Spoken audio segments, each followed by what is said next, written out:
మళ్ళా ఎమోషనే కదా గిరీష్ ఏమున్నది అని అంటే ఎమోషన్ లోనే మోషన్ ఉంటది ఫ్రెండ్స్. ఈ మోషన్ అని అంటాం. ఎమోషన్ లోనే మోషన్ ఉంటది. మేక్ అమెరికా గ్రేట్ అగైన్ అని చెప్పి America is only for tariffs అని చెప్పి తాత ఇలా డిసైడ్ చేసిండు మన తాత. అయితే ఇలా ఎలాన్ మాస్క్ ఒక కొత్త పార్టీ పెట్టిండు అమెరికాలో. ఆ పార్టీ పేరు అమెరికన్ పార్టీ, అమెరికా పార్టీ. అయితే అమెరికా పార్టీ ఎందుకు పెట్టిండు గిరీష్? అసలు ఏంది ఇది?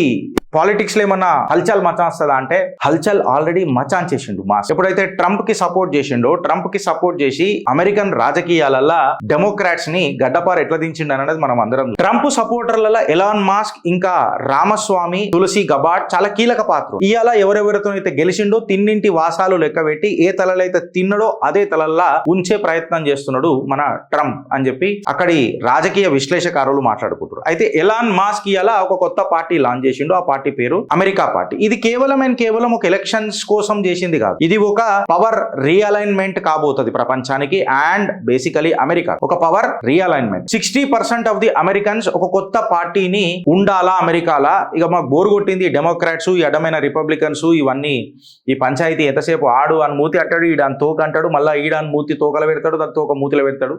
పెద్దగా అమెరికా ప్రజలకు వచ్చేది లేదు పోయేది లేదు అని అనేది ఒక ఆలోచన అమెరికన్ ప్రజలలో ఉన్నది. సో